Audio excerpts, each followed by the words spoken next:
പ്രതിപക്ഷം ഇന്ത്യ മുന്നണിയുടെ നേതൃത്വത്തിൽ ജന്തർ മന്ദിറിൽ പ്രതിഷേധം. ജില്ലാ ആസ്ഥാനങ്ങളിൽ ജനാധിപത്യ സംരക്ഷണ സദസ്സുമായി കോൺഗ്രസ്. മറിയക്കുട്ടിയുടെ ഹർജി ഇന്ന് വീണ്ടും ഹൈക്കോടതിയിൽ. 5 മാസത്തെ പെൻഷൻ മുടങ്ങിയെന്ന ആക്ഷേപം. സർക്കാരും അടിമാലി പഞ്ചായത്തും വിശദീകരണം നൽകണം. ആറ്റിങ്ങലിൽ വീടുകൾക്ക് നേരെ ആക്രമണം. യൂത്ത് കോൺഗ്രസ് മണ്ഡലം പ്രസിഡന്റിന്റെ വീട് അടിച്ചു തകർത്തു. നഗരസഭാ അംഗം നജാമിന്റെ വീടിന് നേരെയും ആക്രമണം. അതിക്രമം ഡിവൈഎഫ്ഐ യൂത്ത് കോൺഗ്രസ് സംഘർഷത്തിന്റെ ഭാഗം. നവകേരള സദസ്സ് നാളെ സമാപിക്കും. പൊതുസമ്മേളനം വട്ടിയൂർക്കാവിൽ. ഇന്ന് 4 മണ്ഡലങ്ങളിൽ പര്യടനം.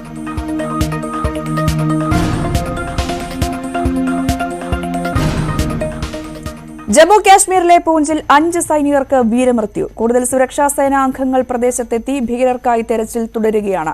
രാകേഷ് ചേരുന്നു. രാകേഷ്, രാവിലെ 4 മരണമായിരുന്നു, പിന്നീട് ഇപ്പോൾ 1 മരണം കൂടി ഉണ്ടായിരിക്കുന്നു. അങ്ങനെ 5 ആയിരിക്കുന്നു. എന്താണ് സാഹചര്യം? സൈന്യത്തിന്റെ പ്രദേശത്തെ തെരച്ചിൽ എങ്ങനെ പുരോഗമിക്കുന്നു? ജമ്മു കശ്മീരിലെ പൂഞ്ചിൽ ഭീകരാക്രമണത്തിൽ വീരമൃത്യു വരിച്ച സൈനികരുടെ എണ്ണം 5 ആയി. ഒരു സൈനികൻ കൂടി, ചികിത്സയിലായിരുന്ന ഒരു സൈനികൻ കൂടി വീരമൃത്യു വരിച്ചു. ഇതോടുകൂടിയാണ് 5 പേർ ഭീകരാക്രമണത്തിൽ കൊല്ലപ്പെട്ടത്. ഏതായാലും 4 പേരുടെ പേര് വിവരങ്ങൾ ലഭ്യമായിട്ടുണ്ട്. Lance naik Birendra Singh, lance naik Karan Kumar, rifleman Chandan Kumar, rifleman Gautam Kumar എന്നിവരാണ് വീരമൃത്യു വരിച്ചത്. ഇന്നലെ വൈകിട്ട് 3:30 സൈനിക വാഹനത്തിന് നേരെ ആക്രമണമുണ്ടായത്. അതായത് കഴിഞ്ഞ ബുധനാഴ്ച മുതൽ ഈ പ്രദേശത്ത്, ഈ മേഖലയിൽ ഭീകരരുടെ സാന്നിധ്യമുണ്ടെന്ന വിവരത്തിന്റെ അടിസ്ഥാനത്തിൽ സൈന്യം ഇവിടെ തെരച്ചിൽ നടത്തിയിരുന്നു. തുടർന്ന് കൂടുതൽ സൈനികരെ ഈ പ്രദേശത്തേക്ക് അയക്കുകയും ചെയ്തു. അങ്ങനെ സൈനിക വാഹനത്തിൽ, ഒരു ജിപ്സിയിലും ഒരു ട്രക്കിലും പോവുകയായിരുന്ന സുരക്ഷാ സേനാംഗങ്ങൾക്ക് നേരെയാണ് ഭീകരർ ആക്രമണം നടത്തിയത്. അതായത് ദേരാഖി ഗലി എന്ന് പറയുന്ന സ്ഥലത്തേക്ക് പോവുകയായിരുന്ന സൈനികർക്ക് നേരെയാണ് ആക്രമണം നടത്തിയത്. അതായത് ഇതൊരു വനപ്രദേശമാണ്. അപ്പോൾ വനത്തിൽ മറഞ്ഞിരുന്ന ഭീകരരാണ് ഇത്തരത്തിൽ ആക്രമണം നടത്തിയെന്നാണ് ഇപ്പോൾ സൈന്യം വ്യക്തമാക്കുകയും ചെയ്തിട്ടുള്ളത്. ഏതായാലും ഇവർക്കായുള്ള തെരച്ചിൽ തുടരുകയാണ്. കൂടുതൽ സൈനികർ ഈ പ്രദേശത്ത് എത്തുകയും ചെയ്യുന്നുണ്ട്. ഇപ്പോൾ ഏതായാലും തെരച്ചിൽ തുടരുന്നു എന്നാണ് സൈനിക വൃത്തങ്ങൾ ഇപ്പോൾ അറിയിക്കുകയും ചെയ്തിട്ടുള്ളത്. ഏതായാലും ഈ മേഖലയിൽ ഈ സമീപകാലത്തുണ്ടാകുന്ന 2ാമത്തെ ആക്രമണമാണിത്. കഴിഞ്ഞ നവംബർ മാസത്തിൽ സമാനമായ രീതിയിൽ രജൌരി മേഖലയിൽ ഭീകരാക്രമണം ഉണ്ടായിരുന്നു. അന്ന് 2 ക്യാപ്റ്റന്മാരടക്കം 5 സൈനികർ വീരമൃത്യു വരിച്ചിരുന്നു. അതിനുശേഷം ഉണ്ടാകുന്ന ഒരു വലിയ ഭീകരാക്രമണമാണ് ഇപ്പോൾ ഉണ്ടായിട്ടുള്ളത്. ഏതായാലും ഭീകരർക്കായുള്ള തെരച്ചിൽ ഈ പ്രദേശത്ത് തുടരുകയാണ്.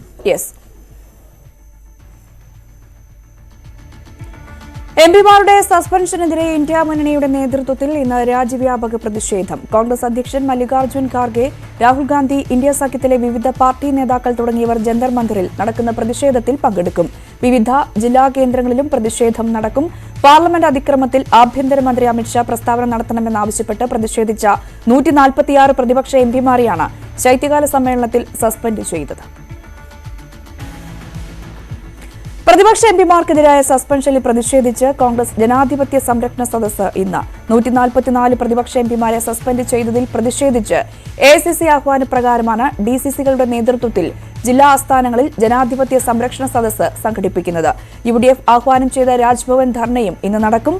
ഭരണഘടനാ മൂല്യങ്ങൾ ഉയർത്തിപ്പിടിക്കുന്ന പ്രതിഷേധ സംഗമങ്ങളാണ് ജനാധിപത്യ സംരക്ഷണ സദസ്സിന്റെ ഭാഗമായി സംഘടിപ്പിക്കുന്നതെന്ന് KPCC നേതൃത്വം അറിയിച്ചു. പെൻഷൻ മുടങ്ങിയത് ചോദ്യം ചെയ്ത് ഇടുക്കി സ്വദേശി മറിയക്കുട്ടി നൽകിയ ഹർജി ഹൈക്കോടതി ഇന്ന് വീണ്ടും പരിഗണിക്കും. 5 മാസത്തെ പെൻഷൻ മുടങ്ങിയെന്നാണ് മറിയക്കുട്ടിയുടെ ഹർജിയിലെ ആക്ഷേപം. ഹർജിയിൽ ഹൈക്കോടതി സർക്കാരിന്റെയും അടിമാലി ഗ്രാമപഞ്ചായത്തിന്റെയും വിശദീകരണം തേടിയിരുന്നു. ഹർജി ഇന്നലെ പരിഗണിച്ച ജസ്റ്റിസ് ദേവൻ രാമചന്ദ്രൻ അധ്യക്ഷനായ ബെഞ്ച് സർക്കാർ നടപടിയെ രൂക്ഷമായി വിമർശിച്ചിരുന്നു. ഹർജി ഇന്ന് വീണ്ടും പരിഗണിക്കുന്ന ഒരു സാഹചര്യം കൂടിയുണ്ട്. പ്രത്യേകിച്ചും സർക്കാരിന്റെ നിലപാട് എന്താണ്, അടിമാലി ഗ്രാമപഞ്ചായത്തിന്റെ നിലപാട് എന്താണ് എന്ന കാര്യത്തിൽ ഇന്ന് വ്യക്തത വരുത്തണമെന്നാണ് കഴിഞ്ഞ ദിവസം കോടതി നിർദ്ദേശം നൽകിയത്. ഡാനി ഇപ്പോൾ വാർത്തയുടെ വിശദാംശങ്ങൾ പങ്കുവയ്ക്കും. ഡാനി, കഴിഞ്ഞ ദിവസം മറിയക്കുട്ടിക്ക് അനുകൂലമായ പരാമർശങ്ങളാണ് ജസ്റ്റിസിന്റെ ഭാഗത്തു നിന്നുണ്ടായത്. ഇന്നിപ്പോൾ കോടതിയിൽ എന്ത് പ്രതീക്ഷിക്കണം? കോടതി ഇന്ന് ആവശ്യപ്പെട്ടിരിക്കുന്നത് സർക്കാരിന് ഇതുമായി ബന്ധപ്പെട്ടുകൊണ്ട് എന്ത് വിശദീകരണം നൽകാൻ കഴിയുമെന്നതടക്കമുള്ള കാര്യങ്ങളാണ് കോടതി ചോദിച്ചിരുന്നത്. കഴിഞ്ഞ ദിവസങ്ങളിൽ ഈ ഹർജി നിരീക്ഷിച്ച കോടതി വാക്കാലുള്ള വലിയ പരാമർശങ്ങൾ നടത്തിയിരുന്നു. കാരണം മറിയക്കുട്ടി ഒരു VIP ആയിട്ട് തന്നെയാണ് കോടതി കാണുന്നത്. മറിയക്കുട്ടി എന്ന് പറയുന്നത് നിരവധി പേർ ഇതുപോലെ പെൻഷൻ മുടങ്ങിയ ഒട്ടനവധി പേർ, വയോധികരായ നിരവധി ആളുകളുണ്ട്. അവരുടെ ഒരു പ്രതിനിധിയാണ്. എല്ലാവർക്കും കോടതിയിലേക്ക് എത്താൻ കഴിയില്ല. അതുകൊണ്ട് അങ്ങനെ വന്നിരിക്കുന്ന ഹർജികൾ പലരെയും പ്രതിദാനം ചെയ്യുന്നതാണ് ചൂണ്ടിക്കാണിച്ചത്. ഒപ്പം തന്നെയും സർക്കാരിനെതിരെയും പരാമർശങ്ങൾ ഉണ്ടായിരുന്നു. കാരണം ഇതിൽ എന്താണ് നടപടികൾ ബോധിപ്പിക്കാനുള്ളത്? കാരണം ഇതിൽ വലിയ രീതിയിലുള്ള ഒരു വീഴ്ച സംഭവിച്ചു എന്ന് മനസ്സിലാക്കുന്നു. ഒപ്പം മറ്റ് കാര്യങ്ങൾക്ക് പണം കണ്ടെത്താൻ സർക്കാരിന് കഴിയുന്നുണ്ട്. പക്ഷെ ഈ ഒരു കാര്യങ്ങൾക്ക് ഇങ്ങനെ ബുദ്ധിമുട്ടിലാവുന്നവരുടെ കാര്യം കൂടി പരിഗണിക്കേണ്ടതുണ്ട്. അത്തരം കാര്യങ്ങളിൽ അടിയന്തര ശ്രദ്ധ ആവശ്യമാണ് എന്നതടക്കമുള്ള കാര്യങ്ങൾ സൂചിപ്പിച്ചിരുന്നു. അപ്പോൾ ഇതിൽ എന്താണ് നൽകാൻ കഴിയുക എന്നത് ചോദിച്ചിരുന്നു. 1600 രൂപ എന്നത് പെൻഷൻ, അത് പലർക്കും വളരെ വിലപ്പെട്ടത് തന്നെയാണ്. അപ്പോൾ ഇത്തരം കാര്യങ്ങളിൽ അടിയന്തരമായ നടപടികൾ ഉണ്ടാകണമെന്നതടക്കമുള്ള പരാമർശങ്ങൾ ജസ്റ്റിസ് ദേവൻ രാമചന്ദ്രന്റെ ഭാഗത്തുനിന്ന് ഉണ്ടാവുകയും ചെയ്തിരുന്നു. മറിയക്കുട്ടി ഇതിൽ സൂചിപ്പിച്ചതുപോലെ ഈ പെൻഷൻ നൽകുന്നതിന് നിലവിൽ തടസ്സങ്ങളില്ല, ഇതിൽ സാമ്പത്തികമായ ബുദ്ധിമുട്ടുകളില്ല എന്നാണ്. കേന്ദ്രത്തിന്റെ ഹിതമായി നൽകുന്ന പണവും ഒപ്പം തന്നെ മധ്യസ്ഥത്തിൽ നിന്ന് പിരിക്കുന്ന പണവും എല്ലാം തന്നെ ഇതിന് ഉപയോഗപ്പെടുത്തുന്നുണ്ട്. അത് എന്തുകൊണ്ടാണ് ഇത്തരം 5 മാസത്തിലധികമായിട്ട് തുക മുടങ്ങിയിരിക്കുകയാണ്. അപ്പോൾ ആ തുക കിട്ടുന്നതിനും ഒപ്പം തന്നെയും ഇനി മുടക്കാൻ വരാതിരിക്കാൻ വേണ്ടിയുള്ള നടപടികൾ സ്വീകരിക്കണമെന്നാണ് ആവശ്യപ്പെട്ടിരുന്നത്. ഇതിൽ കോടതി ഇടപെട്ടുകൊണ്ട് ഇവർക്ക് മതിയായ ഒരു ചികിത്സാ സൗകര്യവും മറ്റ് സഹായങ്ങളും നൽകുന്ന അത്തരം കാര്യങ്ങളിലെങ്കിലും നടപടികൾ ഉറപ്പാക്കേണ്ടതുണ്ട് എന്നതടക്കം കോടതി നിരീക്ഷിച്ചിരുന്നു. എന്തായാലും ഇത്തരം കാര്യങ്ങൾക്ക് കോടതി ഇന്നലെ ഉന്നയിച്ച സംശയങ്ങൾക്ക്, ചോദ്യങ്ങൾക്കെല്ലാം തന്നെ ഇന്ന് സർക്കാരിന്റെ ഭാഗത്തുനിന്ന് മറുപടി ഉണ്ടാകുമെന്നാണ് കോടതിയിൽ നമ്മൾ പ്രതീക്ഷിക്കുന്നത്. ശരി. കേരള സർവകലാശാല സെനറ്റിലേക്ക് ചാൻസലർ നടത്തിയ നിയമനം ചോദ്യം ചെയ്തുള്ള ഹർജികൾ ഹൈക്കോടതി ഇന്ന് പരിഗണിക്കും. ഹർജിയിൽ സിംഗിൾ ബെഞ്ച് എന്ന സർക്കാരിന്റെയും ചാൻസലറുടെയും വാദം കേൾക്കും. ഹർജിക്കാരും നിയമനം സ്റ്റേ ചെയ്യപ്പെട്ട സെനറ്റ് അംഗങ്ങളും നിലപാടറിയിക്കും. സിൻഡിക്കേറ്റ് തെരഞ്ഞെടുപ്പ് തീയതി സംബന്ധിച്ച് കേരള സർവകലാശാല ഇന്ന് വിശദീകരണം നൽകിയേക്കും. ചാൻസലർ നിയമിച്ച 4 സെനറ്റ് അംഗങ്ങളുടെ നിയമനത്തിന് നിലവിൽ ഹൈക്കോടതിയുടെ സ്റ്റേയുണ്ട്. ഗവർണർ നിയമിച്ച 4 വിദ്യാർത്ഥികളുടെ നിയമനം ചോദ്യം ചെയ്താണ് 2 വിദ്യാർത്ഥികൾ ഹൈക്കോടതിയെ സമീപിച്ചത്. ജസ്റ്റിസ് TR രവി അധ്യക്ഷനായ ബെഞ്ചാണ് ഹർജികളിൽ വാദം കേൾക്കുക. ഡോക്ടർ ഷഹനയുടെ മരണത്തിൽ പ്രതി ഡോക്ടർ റുവൈസിന്റെ ജാമ്യാപേക്ഷ ഹൈക്കോടതി ഇന്ന് പരിഗണിക്കും. ജസ്റ്റിസ് P ഗോപിനാഥ് അധ്യക്ഷനായ സിംഗിൾ ബെഞ്ചാണ് ഹർജി പരിഗണിക്കുന്നത്. Thiruvananthapuram medical college police register ചെയ്ത കേസിൽ 1ാം പ്രതിയാണ് ഡോക്ടർ EA റുവൈസ്. അറസ്റ്റിലായതിനു പിന്നാലെ നൽകിയ ജാമ്യാപേക്ഷ നേരത്തെ തിരുവനന്തപുരം അഡീഷണൽ ജുഡീഷ്യൽ മജിസ്ട്രേറ്റ് കോടതി തള്ളിയിരുന്നു. സ്ത്രീധന നിരോധന നിയമം അനുസരിച്ച് ചുമത്തിയ കുറ്റം നിലനിൽക്കുന്നതല്ല എന്നാണ് ഡോക്ടർ റുവൈസിന്റെ വാദം. സർക്കാരിന് പ്രതിച്ഛായ വർദ്ധിപ്പിക്കാനാണ് തന്നെ പ്രതിയാക്കിയത് എന്നാണ് ജാമ്യാപേക്ഷയിൽ പറയുന്നത്. കേസിലെ മറ്റൊരു പ്രതിയായ റുവൈസിന്റെ പിതാവ് അബ്ദുൾ റഷീദിന് ഹൈക്കോടതി നേരത്തെ മുൻകൂർ ജാമ്യം നൽകിയിരുന്നു. യൂത്ത് കോൺഗ്രസ് ആറ്റിങ്ങൽ നിയോജക മണ്ഡലം പ്രസിഡന്റ് സുഹൈലിന്റെ വീട് 100ഓളം പേർ ചേർന്ന് അടിച്ചു തകർത്തു. വീട്ടിലുണ്ടായിരുന്ന മാതാവിനെയും 1 വയസ്സുള്ള മകനെയും ആക്രമിച്ച് പരിക്കേൽപ്പിച്ചു. വടിവാൾ ഉൾപ്പെടെ മാരകായുധങ്ങൾ ഉപയോഗിച്ചായിരുന്നു ആക്രമണം. സുഹൈലിന്റെ വീടിന് നേരെ ആക്രമണം ഉണ്ടാകുമെന്ന സംശയത്തെ തുടർന്ന് പോലീസ് ക്യാമ്പ് ചെയ്യുകയായിരുന്നു. രാത്രിയോടെ പോലീസ് മാറിയ സമയത്താണ് വീടിന് നേരെ ആക്രമണമുണ്ടായത്. തുടർന്ന് സംഘടിച്ചെത്തിയ യൂത്ത് കോൺഗ്രസ് പ്രവർത്തകർ ആറ്റിങ്ങൽ നഗരസഭാ അംഗം നജാബിന്റെ വീടിന് നേരെ ആക്രമണം അഴിച്ചുവിട്ടു.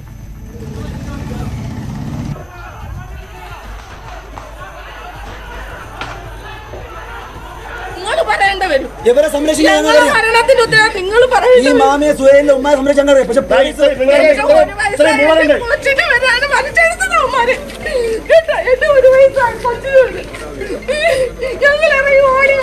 ഇവരെ ഈ രീതിയിൽ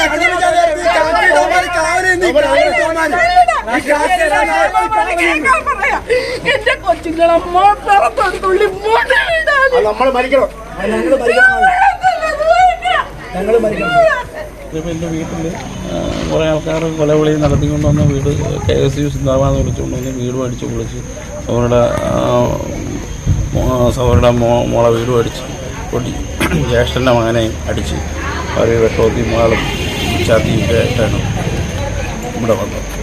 എന്താണ് വിഷയമെന്ന് എനിക്ക് പിടിയില്ല. ഈ വരുന്നവർക്കാർക്ക് എൻ്റെ വീട് അടയ്ക്കുന്നത്. കൂടുതൽ വിവരങ്ങളുമായി അഭിലാഷ് എസ് ചേരുന്നുണ്ട്. അഭിലാഷ്, എന്തായാലും ആദ്യം യൂത്ത് കോൺഗ്രസ് പ്രവർത്തകന്റെ വീട് അടിച്ചു തകർക്കുന്ന ഒരു സാഹചര്യം, പിന്നീട് ആറ്റിങ്ങൽ നഗരസഭാ അംഗത്തിന്റെ ഒരു വീട് കൂടി ആക്രമിക്കപ്പെടുന്ന സാഹചര്യം, അങ്ങനെ പരസ്പരം അങ്ങോട്ടും ഇങ്ങോട്ടുമുള്ള ആക്രമണം. ആരെങ്കിലും അറസ്റ്റിലായിട്ടുണ്ടോ? നിലവിലെ അവിടുത്തെ ഒരു സാഹചര്യം, പോലീസിന്റെ വിശദീകരണം എങ്ങനെ? മുഖ്യമന്ത്രിയുടെ വാഹനത്തിന് നേരെ കരിങ്കൊടി കാണിച്ച യൂത്ത് കോൺഗ്രസ് പ്രവർത്തകർ കരിങ്കൊടി കാണിച്ച സംഭവവുമായി ബന്ധപ്പെട്ട് ആണ് ഈ സംഘർഷം ഉടലെടുത്തത്. അതാണ് കഴിഞ്ഞ ദിവസം രാത്രിയിൽ അതിരൂക്ഷമായ രീതിയിൽ രണ്ട് വിഭാഗക്കാരുടെയും വീടുകൾക്ക് നേരെ ഉണ്ടാകുന്ന ആക്രമണം രീതിയിലേക്ക് മാറിയത്.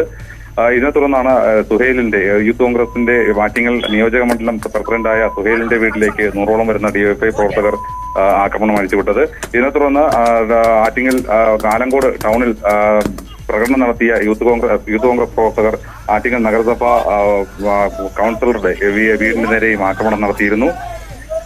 ഇതിനെ തുടർന്ന് പോലീസ് രാത്രി വൈകിയും പോലീസ് അവിടെ ക്യാമ്പ് ചെയ്യുന്നുണ്ടായിരുന്നു. ഇപ്പോഴും വളരെ ശക്തമായ സുരക്ഷയാണ് പോലീസ് ഈ ഭാഗത്ത് ഒരുക്കിയിരിക്കുന്നത്. ഇന്ന് രാവിലെ 6 മണി മുതൽ വൈകുന്നേരം 6 മണി വരെ UDFന്റെ യൂത്ത് കോൺഗ്രസ് ഹർത്താലും പ്രഖ്യാപിച്ചിട്ടുണ്ട്. തൊട്ട് ഏതാനും മണിക്കൂറുകൾക്കുള്ളിൽ തന്നെ ഈ ഭാഗത്ത് യൂത്ത് കോൺഗ്രസ് പ്രകടനം നടത്തുമെന്നും അറിയിച്ചിട്ടുണ്ട്. നഗരസഭാ കൗൺസിലറുടെ വീട് ആക്രമിച്ചതിൽ പ്രതിഷേധിച്ച് CPM പ്രതിഷേധ യോഗം നടത്താനുള്ള ആലോചനകൾ നടത്തുന്നുണ്ട്. എന്തായാലും വരും മണിക്കൂറുകളിൽ ഇവിടുത്തെ സംഘർഷ സാധ്യത എത്രത്തോളം വർദ്ധിക്കുമെന്നോ ഒരുപക്ഷെ അത് കുറയുമോ എന്നുള്ള രീതിയിലുള്ള കാര്യങ്ങൾ നമുക്ക് പ്രേക്ഷകരിലേക്ക് എത്തിക്കാൻ കഴിയും. അഭിലാഷാണ് വിശദാംശങ്ങൾ പങ്കുവച്ചത്. നവകേരള സദസ്സിന് നാളെ സമാപനം. അരുവിക്കര, കാട്ടാക്കട, നെയ്യാറ്റിൻകര, പാറശാല മണ്ഡലങ്ങളിലാണ് ഇന്നത്തെ പര്യടനം. നാളെ വട്ടിയൂർക്കാവിൽ പൊതുയോഗത്തോടെ നവകേരള സദസ്സ് സമാപിക്കും. എന്തായാലും 1 മാസത്തിലധികം നീണ്ടുനിന്ന നവകേരള സദസ്സിന് നാളെ സമാപനമാവുകയാണ്. ഇന്ന് തിരുവനന്തപുരം ജില്ലയിലെ 4 മണ്ഡലങ്ങളിൽ പര്യടനം. നാളെ വട്ടിയൂർക്കാവിലാണ് സമാപനം നടക്കുന്നത്. VV അരുൺ വാർത്തയുടെ വിശദാംശങ്ങൾ പങ്കുവയ്ക്കും. അരുൺ, നാളെ സമാപനം, എങ്ങനെയാണ് ചടങ്ങുകൾ ക്രമീകരിച്ചിരിക്കുന്നത്? വിജയം ആണ് എന്നൊരു വിലയിരുത്തൽ തന്നെയാണോ സർക്കാരിനുള്ളത്? തീർച്ചയായിട്ടും വിജയമെന്ന അത്ര അല്ലെങ്കിൽ വിജയത്തിനാണ് സംസ്ഥാന സർക്കാരുള്ളത്. മുഖ്യമന്ത്രി എല്ലാ വാർത്താ സമ്മേളനങ്ങളും അത് ആവർത്തിച്ച് പറയുന്നുമുണ്ട്. ഇനി തിരുവനന്തപുരം ജില്ലയിൽ ഇന്നും നാളെയുമായി നാളെ ആകുമ്പോൾ ഔദ്യോഗികമായി ഈ നവകേരള സദസ്സുകൾക്ക് സമാപനമാകും. പിന്നെ എറണാകുളം ജില്ലയിലെ മണ്ഡലങ്ങൾ നേരത്തെ കാനന്റായ നിര്യാണത്തെ തുടർന്ന് നടക്കാതെ പോയ സദസ്സുകളുണ്ട്. അവിടെ അത് മാത്രമാണ് 1-2 തീയതികൾ, അടുത്ത വർഷം 1-2 തീയതികൾ, ജനുവരി 1-2 തീയതികളിൽ നടക്കുക. അതോടുകൂടി നവകേരള സദസ്സ് എന്ന സംസ്ഥാന സർക്കാർ മുമ്പെങ്കും എടുത്തില്ലാത്ത തരത്തിലുള്ള ഒരു പുതിയ ഒരു നീക്കത്തിന്, ഒരു ഇനിഷ്യേറ്റീവിന് സമാപനമാകും. വലിയ വിജയമാണ്, വലിയ ജനപങ്കാളിത്തമാണ് എന്ന അവകാശവാദമാണ് സർക്കാർ കേന്ദ്രങ്ങൾ പുലർത്തുന്നത്. പക്ഷേ സ്വാഭാവികമായി അതിന്റെ വിജയം ഇനി തീരുമാനിക്കുക ഈ പരാതികൾ ലഭിച്ച പരാതികൾ അതിൽ എങ്ങനെ തീർപ്പ് കൽപ്പിച്ചു, അതിന് കൃത്യമായ ഒരു കണക്ക് ഇതുവരെയും ആ രീതിയിൽ സർക്കാർ പുറത്തുവിട്ടിട്ടില്ല. ആ കണക്ക് വരുമ്പോഴാണ് സ്വാഭാവികമായും ഇതുകൊണ്ട് ജനങ്ങൾക്കുണ്ടായ നേട്ടം, രാഷ്ട്രീയമായ നേട്ടം ഉണ്ടായി എന്നുള്ളത് വളരെ വ്യക്തമാണ്. കാരണം സർക്കാർ സംവിധാനത്തിനപ്പുറത്തേക്ക് ഇടതുമുന്നണിയുടെ സംഘടനാ സംവിധാനം ഒന്നാകെ ചലിപ്പിക്കാനായി ലോക്സഭാ തെരഞ്ഞെടുപ്പാണ് അടുത്തു വരുന്നത്. അതുകൊണ്ട് തന്നെ അത്തരത്തിൽ ഒരു സംഘടനാ സംവിധാനം ചലിപ്പിക്കാൻ ഈ നവകേരള സദസ്സോട് കഴിഞ്ഞു എന്നുള്ളത് വ്യക്തമാണ്. അതുകൊണ്ട് ജനങ്ങൾക്ക് എത്രത്തോളം ഗുണമുണ്ടായി എന്ന കാര്യമാണ് ഇനി അറിയേണ്ടത്. മാത്രമല്ല പല വിവാദങ്ങൾ ഇതിനിടയിലുണ്ടായി, സംഘർഷങ്ങൾ ഇപ്പോഴും അത് തുടരുന്നുണ്ട്. അതിനൊക്കെ അപ്പുറത്തേക്ക് നവകേരള സദസ്സിന്റെ യഥാർത്ഥ വിജയം എന്ന് പറയുന്നത് ഈ സദസ്സിൽ ലഭിച്ച പരാതികൾ, അതിൽ സർക്കാർ കൽപ്പിച്ച തീർപ്പുകൾ, അത് എത്രത്തോളം ജനങ്ങൾക്ക് അനുഭവവേദ്യമായി എന്നതാണ് ഇതിന്റെ ഏറ്റവും വിജയത്തെ നിർണ്ണയിക്കുക. ഏതായാലും ഇന്ന് അരുവിക്കര, കാട്ടാക്കട, നെയ്യാറ്റിൻകര, പാറശാല മണ്ഡലങ്ങളിലാണ് നവകേരള സദസ്സ് നടക്കുക. നാളെ 2 മണ്ഡലങ്ങൾ, അത് തിരുവനന്തപുരവും വട്ടിയൂർക്കാവുമാണ്. വട്ടിയൂർക്കാവിന്റെ 2 മണ്ഡലങ്ങളുടെയും ഒരുമിച്ചുള്ള നവകേരള സദസ്സാണ് നടക്കാൻ പോകുന്നത്. അതോടുകൂടി നവകേരള സദസ്സിന് ഔദ്യോഗികമായ സമാപനമാകും. പിന്നീട് നേരത്തെ പറഞ്ഞതുപോലെ എറണാകുളം ജില്ലയിൽ മാറ്റിവെക്കപ്പെട്ട മണ്ഡലങ്ങളിൽ മാത്രമാണ് നടക്കാനുള്ളത്. ഏതായാലും സർക്കാരിന് ഇത് വലിയ വിജയമെന്ന അവകാശവാദം ഈ ഘട്ടത്തിന്റെ തുടക്കത്തിൽ തന്നെ അതൊരു വലിയ ജനപങ്കാളിത്തമുള്ള പരിപാടിയായി മാറിക്കഴിഞ്ഞിരുന്നു. അതിനപ്പുറത്തേക്ക് കൂടുതൽ ഓരോ ദിവസം കഴിയുന്നതോറും കൂടുതൽ ജനപങ്കാളിത്തം പലയിടങ്ങളിലും കാണുന്നുണ്ട്. തിരുവനന്തപുരത്തും സമാനമായ കാഴ്ചകളാണുള്ളത്. വലിയ പ്രതിഷേധം ഇതിനിടയിൽ ഉണ്ടാകുന്നുണ്ട്. ഇന്നും മുഖ്യമന്ത്രിക്കും മന്ത്രിമാർക്കും നേരെ പ്രതിഷേധം ഉണ്ടാകാനുള്ള സാധ്യതയുണ്ട്. VV അരുണാണ് വിശദാംശങ്ങൾ നൽകിയത്. ഇടവേള.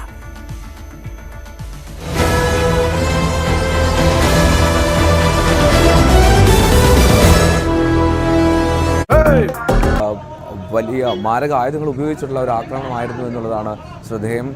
സുഹൈലിൻ്റെ 100ഓളം പേർ ചേർന്ന് ഇത്തരത്തിൽ ആക്രമണം നടത്തി എന്നുള്ളതാണ്. വീട്ടിലുണ്ടായിരുന്ന മാതാവിനെയും ഒരു കുഞ്ഞിനെയും 1 വയസ്സുള്ള മകനെയും ആക്രമിച്ച് പരിക്കേൽപ്പിച്ചു എന്നുള്ള റിപ്പോർട്ടുകളും വരുന്നുണ്ട്.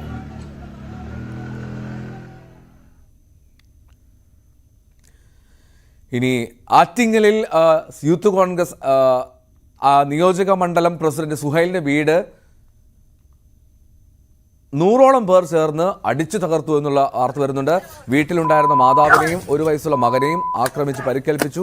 വടിവാൾ ഉൾപ്പെടെ മാരക ആയുധങ്ങൾ ഉപയോഗിച്ചായിരുന്നു ഇത്തരത്തിലൊരു അതിക്രമം. സുഹൈലിന്റെ വീടിന് നേരെ ആക്രമണം ഉണ്ടാകുമെന്ന സംശയത്തെ തുടർന്ന് പോലീസ് ക്യാമ്പ് ചെയ്യുകയായിരുന്നു. രാത്രിയോടെ പോലീസ് മാറിയ സമയത്താണ് സുഹൈലിന്റെ വീടിന് നേരെ ആക്രമണമുണ്ടായത്. ആലങ്കോട് നടന്ന യൂത്ത് കോൺഗ്രസ് ഡിവൈഎഫ്ഐ സംഘർഷത്തിന്റെ ഭാഗമായിട്ടായിരുന്നു ഈ അതിക്രമം.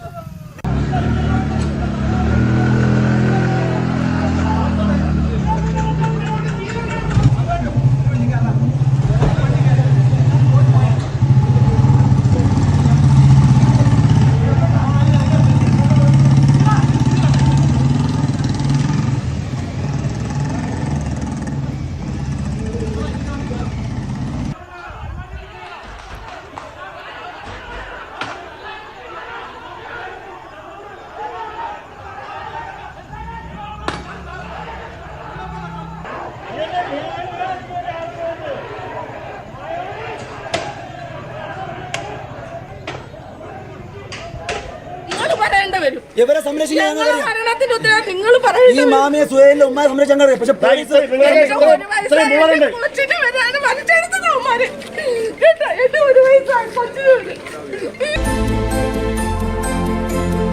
അപ്പൊ ക്രൈസ്റ്റ് നഗറിന്റെ ക്രിസ്മസ് ട്രീ ഇതാ ഇവിടെ ഉണ്ട്. എനിക്ക് ക്രിസ്മസ് ട്രീ കാണിച്ചു തരാന്ന് പറഞ്ഞ് കുഞ്ഞു പാപ്പമാരെ കൊണ്ടുവരാന്ന് പറഞ്ഞ പാപ്പയെ ഞാൻ കണ്ടില്ല. പപ്പമാരും പാടുന്നവരില്ല. അപ്പൊ ചേച്ചിമാരും അനിയത്തിമാരും ഒക്കെ പാടട്ടെ.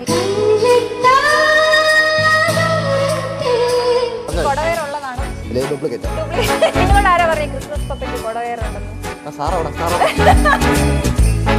ഇവരെയൊക്കെ മെരുക്കാൻ പെട്ട പാടല്ല അമ്മോ. 1 മാസം മുമ്പേ എല്ലാം പ്ലാൻ ചെയ്ത് സെറ്റൊക്കെ ചെയ്തു. ഓ ആഹാ, അത് കൊള്ളാലോ. 1 മാസം മുമ്പേ ക്രിസ്മസിന് ഒരുങ്ങിയിരിക്കുകയാണ്. അപ്പൊ ക്രൈസ്റ്റ് നഗർ സ്കൂളിൽ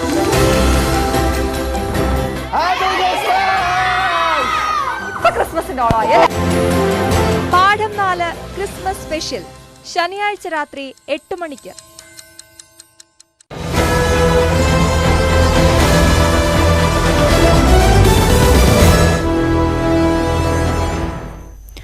ലൈംഗിക അതിക്രമ കേസിൽ മുൻ ഗവൺമെന്റ് പ്ലീഡർ PG മനുവിന്റെ മുൻകൂർ ജാമ്യാപേക്ഷയിൽ ഹൈക്കോടതി ഇന്ന് വിധി പറയും. നിയമസഹായം വാഗ്ദാനം ചെയ്ത് പീഡിപ്പിച്ചുവെന്നാണ് കേസ്. അതിജീവിതയുടെ ആരോഗ്യനില സംബന്ധിച്ച് ഡോക്ടർമാരോട് ഹൈക്കോടതി വിശദീകരണം തേടിയിരുന്നു. കോട്ടയം എരുമേലിയിൽ ശബരിമല തീർത്ഥാടകരുടെ വാഹനമിടിച്ച് 2 +1 വിദ്യാർത്ഥികൾ മരിച്ചു. ജെഫിൻ, നോൾ എന്നീ വിദ്യാർത്ഥികളാണ് മരിച്ചത്. കഴിഞ്ഞ ദിവസം എരുമേലി മുണ്ടക്കയം റോഡിൽ കണ്ണിമലയിലായിരുന്നു അപകടമുണ്ടായത്. ഒരു വിദ്യാർത്ഥി സംഭവ സ്ഥലത്തു തന്നെ മരിച്ചു. ഒപ്പമുണ്ടായിരുന്ന വിദ്യാർത്ഥി കോട്ടയം മെഡിക്കൽ കോളേജ് ആശുപത്രിയിൽ പ്രവേശിപ്പിച്ചുവെങ്കിലും മരണം സംഭവിക്കുകയായിരുന്നു. ഇടുക്കി മൂന്നാറിൽ ഭീതി പരത്തുന്ന പടയപ്പയ്ക്ക് പുറമെ മറ്റൊരു കാട്ടാനയും. പഴയ മൂന്നാർ 7 മല എസ്റ്റേറ്റിൽ നടത്തിയ കാട്ടാന തൊഴിലാളികളെ ആക്രമിക്കാൻ ശ്രമിച്ചു. 1 മാസമായി 7 മല ഒറ്റപ്പാറ ലക്ഷ്മി മേഖലയിൽ തൊഴിലാളികളുടെ അടുക്കളത്തോട്ടങ്ങൾ നശിപ്പിക്കുകയാണ് കാട്ടാനകൾ. ക്രിസ്മസ് പുതുവത്സര കാലത്ത് വിൽപ്പനയ്ക്കായി കൃഷിയിറക്കിയ പ്രദേശം കാട്ടാനകൾ നശിപ്പിച്ചു. ശബരിമല വാർത്തകൾ.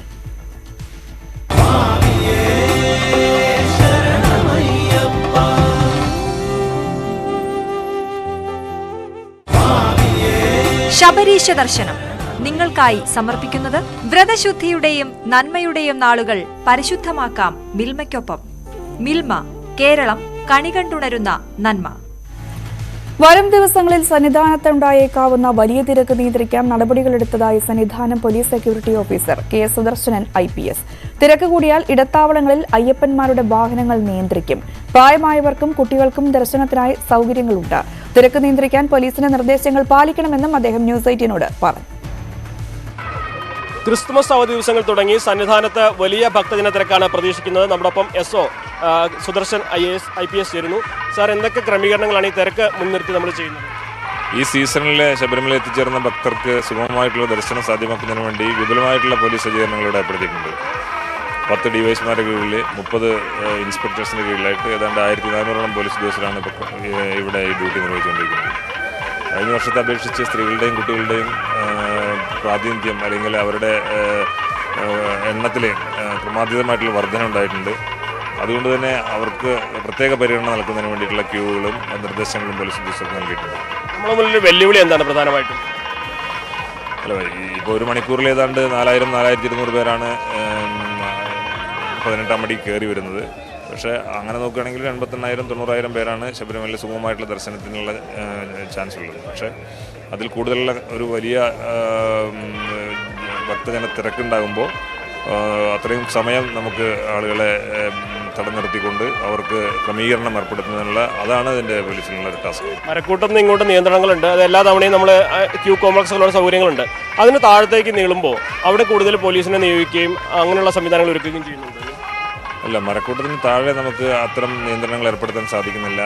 ബഹുമാനപ്പെട്ട ഹൈക്കോടതിയുടെ നിർദ്ദേശം ഉണ്ട്. അത് മാത്രമല്ല, അവിടെ സ്റ്റീപ്പായിട്ടുള്ള ടെറൈനാണ്. അവിടെ നമുക്ക് അങ്ങനത്തെ സാഹചര്യങ്ങൾ നിലവിലില്ലാത്തതാണ്. കഴിഞ്ഞ തവണ ഏറ്റവും വിമർശനം ഉണ്ടായത് ഈ നിലയ്ക്കിലെത്തുന്നതിന് മുൻപ് വഴിയരികിൽ വാഹനങ്ങൾ പിടിച്ചിട്ടതിൻ്റെ പ്രശ്നമായിരുന്നു. ഇത്തവണ തിരക്ക് കൂടുമ്പോൾ അങ്ങനെ ഒരു സാഹചര്യം ഉണ്ടാകുമോ, അതോ വാഹനങ്ങൾ എവിടെ വെച്ചാവും നിയന്ത്രിക്കുക? അല്ല, അത്തരം സാഹചര്യങ്ങളിലാണെങ്കിൽ ഈ ഭക്തന്മാർക്ക് സുരക്ഷിതമായിട്ട് അവർക്ക് റെസ്റ്റ് ചെയ്യാൻ പറ്റാവുന്ന ഇടത്താവളങ്ങൾ നമ്മൾ ഓൾറെഡി കണ്ടെത്തിയിട്ടുണ്ട്.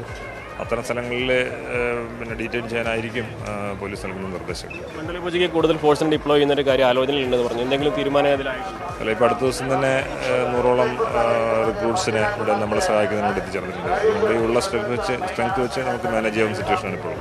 മുന്നോട്ടുള്ള കർപ്പൂരാഴി പോലീസിൻ്റെ എന്നാണല്ലോ അല്ലേ?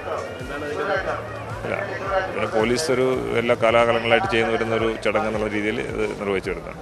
എന്തെങ്കിലും അയ്യപ്പന്മാരോട് സന്ദേശം നൽകാനുണ്ടോ, വരുന്ന അയ്യപ്പന്മാരോട്? അല്ല, ഈ തിരക്ക് നിയന്ത്രിക്കുന്നതിൽ പോലീസിനോടൊപ്പം സഹകരിക്കേണ്ടത് അയ്യപ്പന്മാരാണ്. പോലീസിൻ്റെ നിർദ്ദേശങ്ങൾ കൃത്യമായിട്ട് അവർ സഹകരിക്കുകയാണെങ്കിൽ, പാലിക്കുകയാണെങ്കിൽ അത് വളരെ നല്ല രീതിയിൽ അയ്യപ്പന്മാർക്ക് ദർശനം നടത്താനുള്ള സാഹചര്യം മുന്നിൽ കണ്ടു തന്നെ വേണം വരാൻ അല്ലേ? അതെ, തിരക്കുണ്ടാകുമെന്ന് പ്രതീക്ഷിക്കുന്നു. തിരക്ക് മുന്നിൽ കണ്ടു തന്നെ വേണം വരാൻ. പോലീസിന് നിർദ്ദേശങ്ങളോട് സഹകരിക്കണം. സന്നിധാനത്ത് തിരക്കേറി വരുന്ന ഒരു സാഹചര്യത്തിൽ കൂടിയാണ് സുദർശൻ IPS നമ്മുടെ ഇത്രയും കാര്യങ്ങൾ വിശദീകരിച്ചത്. KP സനേഷിനൊപ്പം CV Anumod, news 18. അക്ഷരനഗരിയിൽ പൂക്കാലം തീർത്തുകൊണ്ട് പുഷ്പമേളയ്ക്ക് തുടക്കം. കേരള അഡ്വർടൈസിംഗ് ഏജൻസി അസോസിയേഷനാണ് ഇത്തവണ മേള ഒരുക്കിയത്. ജില്ലാ കളക്ടർ V. വിഘ്നേശ്വരി ഉദ്ഘാടനം ചെയ്തു.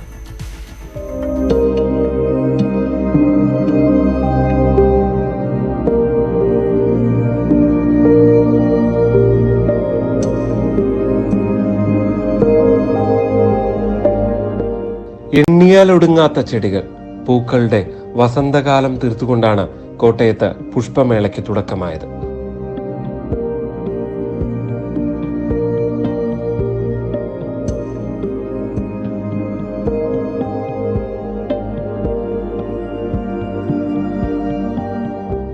ആയിരത്തിൽ പരം വൈവിധ്യങ്ങളാണ് പുഷ്പമേളയിൽ കോട്ടയംകാരെ കാത്തിരിക്കുന്നത്.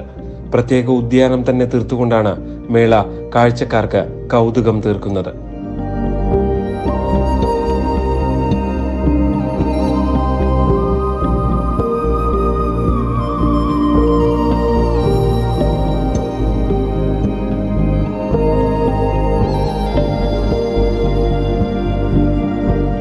പൂന്തോട്ടം കാണുക മാത്രമല്ല, ഇഷ്ടപ്പെട്ടവ വാങ്ങാനും സൗകര്യമൊരുക്കിയിട്ടുണ്ട്. വിപണനമേളയും ഫുഡ് ഫെസ്റ്റിവലും പുഷ്പമേളയുടെ ഭാഗമായുണ്ട്. ഡിസംബർ 31 വരെ നാഗമ്പടം മൈതാനിയിലാണ് മേള.